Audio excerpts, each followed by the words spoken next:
บทที่ก้าวหน้า185รับรู้ภาษาสัตว์ด้วยภาษาใจการบำเพ็ญแห่งเพศสมณธรรมของหลวงพ่อสายทองที่ผจญไปตามป่าเขาน้อยใหญ่ด้วยจิตที่ฮึกเหิมกระหายใคร่ต่อความหลุดพ้นจากกิเลสในจิตใจเป็นแดนสำคัญมั่นหมายการวิเวกเดินทางเข้าป่าขึ้นภูข้ามห้วยฝ่าดงทึบ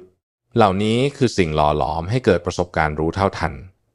สิ่งที่มาเกี่ยวข้องมากน้อยตามวาระวิบากสิ่งสำคัญในการท่องป่าเขาลำเนาไพรคือการสำรวมรักษาศีลให้เคร่งครัดเมื่อศีลสมาธิรวมลงที่ใจย่อมไม่มีสิ่งใดมาทำลายได้คำอบรมแนะนำพร่ำสอนจากคุณครูบาอาจารย์ทั้งหลายเป็นเกราะทำให้เอาตัวรอดจากกิเลสตัณหาสิ่งใดที่เป็นแนวทางผิดจากคารลองแห่งธรรมสิ่งนั้นหลวงพ่อสายทองได้น้อมนำมาแก้ไขภายในจิตใจตนเองแก้ใจของตนเองไม่ใช่ไปแก้ในสิ่งที่มากระทบพำนักตามริมห้วยหนองเร่งบำเพ็ญภาวนาตั้งแต่เช้าจรดค่ำตั้งความเพียรหากไม่ถึงเวลา2 ทุ่มจะไม่ยอมลงไปส่งน้ำบำเพ็ญเพียรเดินจงกรมอยู่อย่างนั้นเพียงลำพังผู้เดียวยามค่ำคืนปรากฏว่าสัตว์เล็กสัตว์น้อยจำพวกงูต่างออกมาจากที่อาศัยในถ้ำในรูในหลืบซอกหิน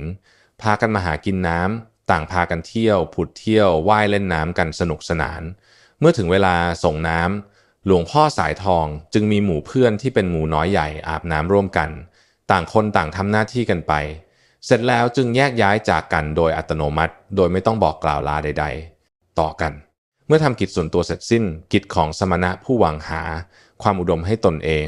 ต้องมาทำหน้าที่ในกิจภายในของตนเองทั้งการไหว้พระสวดมนต์นั่งสมาธิเดินจงกรมยามคืนเดือนหงายแสงสว่างจากดวงจันทร์ทันเปล่งประกายให้เห็นพื้นปฐพีเด่นชัดขณะที่เดินจงกรมกลับไปกลับมาอยู่นั้นเจ้าเพื่อนที่เคยร่วมอาบน้ำด้วยกันต่างพากันเลื้อยเข้ามาในทางจงกรมสัตว์อยู่ส่วนสัตว์สมณะอยู่ส่วนสมณะไม่เกี่ยวข้องกัน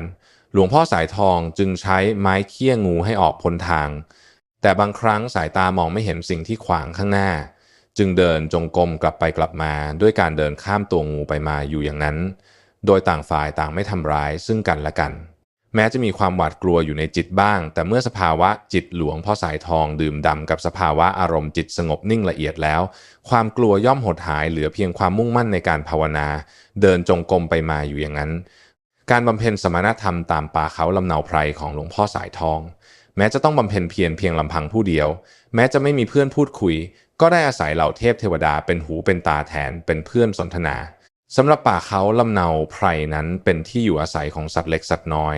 ที่อาศัยอยู่ตามธรรมชาติต่างค่อยมาแวะเวียนให้พบเจออยู่เป็นเพื่อนคลายเหงาในบางคราวกับสภาวะที่ต้องบังคับใจตนเองให้อยู่ในคลองธรรมไม่ให้คิดแสวงหาช่องทางออกไปทางโลกครั้งนั้นขณะที่หลวงพ่อสายทองพิจารณาสภาวะธรรมไปตามสภาวะจิตที่เกิดขึ้นได้มีเพื่อนร่วมโลกลักษณะตัวยาวใหญ่ลายเลื่อมใส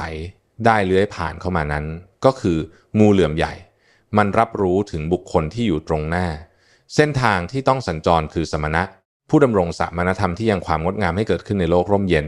จิตงูได้คิดขึ้นถ้าเราเลื้อยผ่านหลวงพ่อไปนี่เราเองก็คงจะอายในรูปกายของเราหากท่านมองมาคงจะเห็นไส้พุงรูปร่างของเราทั้งหมดแน่แท้เพราะความที่สัตว์เดรัจฉานมีจิตวิญญาณแต่ต้องมารับกรรมในรูปร่างที่ประหลาดจึงมีความละอายในภพชาติรูปกายสังขารของตนจิตงูเหลือมคิดส่งกระแสจิตกระทบเข้ามา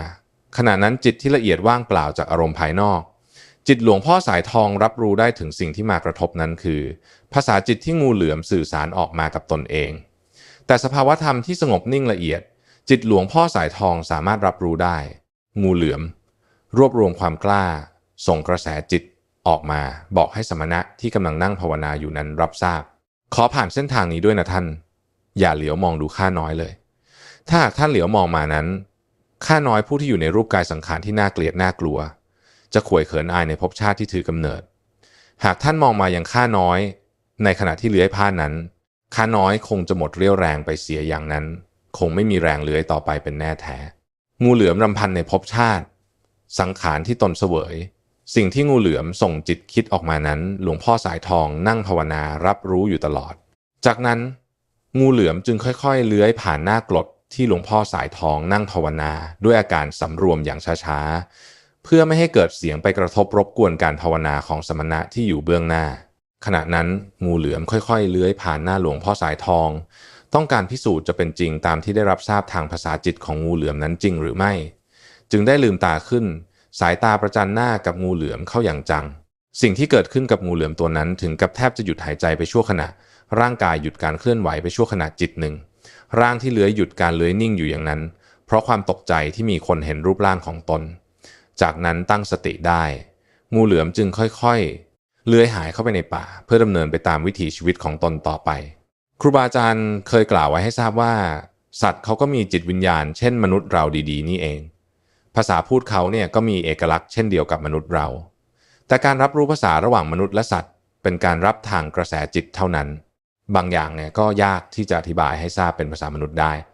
สิ่งเหล่านี้เป็นอัตโนมัติสิ่งเหล่านี้เป็นปัจจตังจิตมันรับทราบอย่างเป็นอัตโนมัติเราไม่จำเป็นต้องไปกำหนดแปลความหมายให้ยุ่งยากมันเกิดความรู้ความเข้าใจในตัวของมันเองเพราะความรู้นี้ไม่ใช่ภาษามนุษย์หรือสัตว์แต่เป็นภาษาเดียวกันที่เรียกว่าภาษาจิตหรือภาษาใจที่เป็นภาษากลางไม่ว่าจะเป็นคนชาติไหนภาษาไหนสัตว์เทพเทวดาเมื่ออยู่ในโลกวิญญาณแล้วการสื่อสารนั้นจะเป็นภาษาเดียวกันที่เรียกว่าภาษาใจ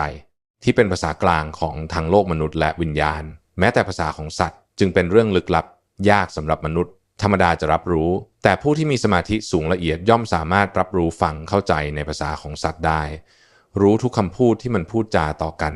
ภาษาของสัตว์สำหรับผู้มีจิตละเอียดย่อมรู้และเข้าใจในความหมายที่สัตว์ต่างๆส่งสื่อถึงกันถ้าผู้ไม่รู้คำที่สัตว์พูดก็จะเห็นว่าเสียงที่สัตว์เปล่งออกมาแต่ละคำแต่ละตัวนั้นเป็นเสียงร้องของมันธรรมดาไม่มีความหมายภาษาของสัตว์เขาจึงรับรู้เรื่องของกันได้ดีทุกประโยคเช่นเดียวกับมนุษย์เราพูดจากันฉะนั้นที่มนุษย์ธรรมดาอย่างเราฟังไม่รู้เรื่องในภาษาสัตว์ก็เฉกเช่นเดียวกับการที่ชาติต่างๆต่างก็มีภาษาประจำชาติประจำเผ่าพันธุ์ทุกของตนภาษาสัตว์ต่างๆเขาก็มีไว้สำหรับเผ่าพันธุ์ทุกของตนภาษาของมนุษย์ชาติต่างๆก็มีไว้สำหรับชาติตนภาษาเทพเทวดาก็มีไว้สำหรับเทพเทวาดังนั้นการที่เหล่าสรรพสัตว์ทั้งหลายในโลกมนุษย์โลกวิญญาณจะสื่อสารสนทนากันได้นั้นต้องใช้ภาษากลางที่แท้จริงของโลกคือภาษาจิตนิมิตของครูบาอาจารย์สมัยหนึ่งหลวงปู่ทวิน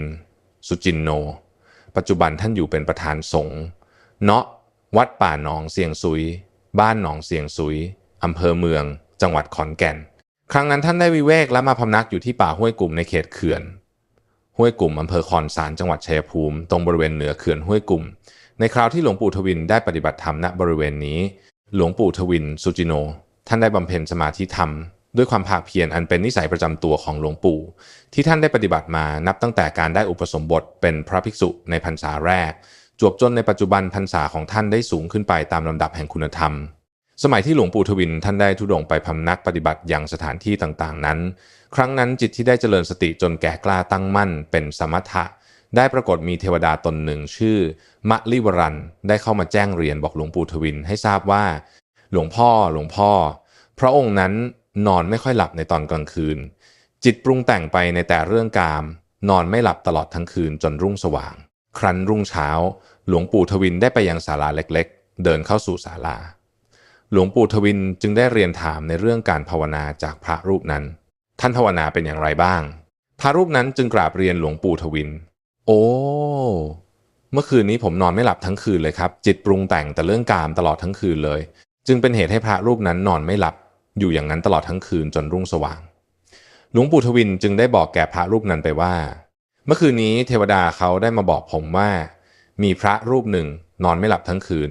ทางพระรูปนั้นก็ยังไม่เชื่อในคำพูดของหลวงปู่ทวินว่าท่านจะรู้ในเรื่องที่ตนเองนอนไม่หลับนั้นจนพระรูปนั้นได้เจอเหตุการณ์ต่างๆที่หลวงปู่ทวินได้กล่าวทักถึง2 ครั้ง 2 คราว